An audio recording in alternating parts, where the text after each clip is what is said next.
आई मु तो मना करूनी मु कथा देछि माने मु तो मु निश्चय मैरिज करिबी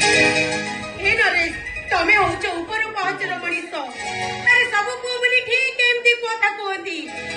अरे सब पुओ मनी सब किछि पाई सारिबा परे तांको कथाटा जेमिति पानी रो गारो हे जाए पुरुणा प्रेम को से भूली जाती तांको प्रेमिका को भूली जाती भूली जाती तांको अतीत को हो तमे माने सत मत केबे तुलना करि लगना मु कथा देछि माने तो मु निश्चय मैरिज करिबी मु करे मो टारगेट अचीव करि सारे आईपीएस ऑफिसर हे साला परे मु निश्चय मैरिज करिबी केमिति भरोसा करिबी केमिति मु विश्वास करिबी जने आईपीएस ऑफिसर हे सारिबा परे सर्वसाधारण ग्रेजुएट कंप्लीट करतबा जियो को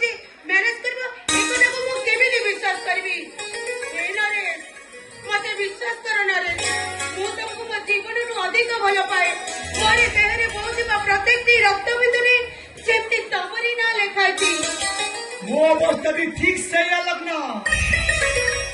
किसी पढ़ा को आरंभ कले वही प्रत्येक पुस्तक मु तमु देखे किसी लिखा को आरंभ कले ए लग्न नाटा आपे आपे लिखी जाए और निराश दूर आकाश को देखे जोड़ा जोड़ा उड़ी जाऊा पक्षी भितर मु तमु खोजे और निराश मुझे फूल बगीचा भितर को पसी जाए तमे पूरी गोटी नुआ कहानी कहला मु तमर कोनोसी कथारे विश्वास करिनी तमे मते निश्चय मैरिज करिवो माने नाला मते आज तम प्रेमर परीक्षा लबाकू पड़िबो तमे मते एबे मैरिज करिवो एठी मैरिज करिवो आ ए संगे संगे मैरिज करिवो प्रकृତରେ तमे जदि मते भलो पाउता नरे ताले तमे मो मठारे सिंदूर दबो आ जदि तमे मो सହିତ छळना करूता ताली मो पार्टी रे टोपाए बिस्का दबो वादरे तमे कोन चाओ मो प्रेमर परीक्षा में तमे कोन प्रमाण दबो चाओ हुआ दिया मते प्रेमर परीक्षा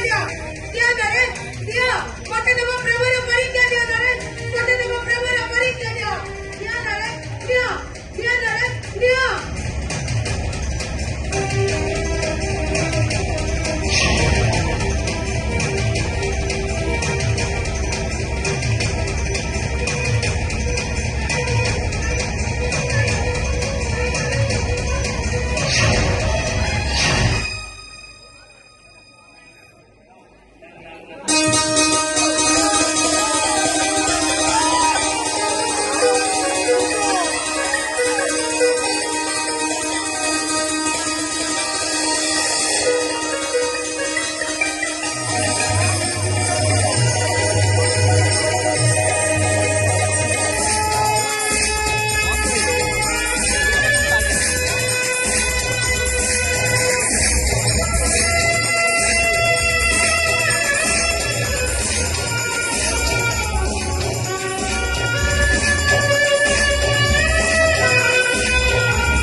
साथी रे रही साथ जान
ଦେଇ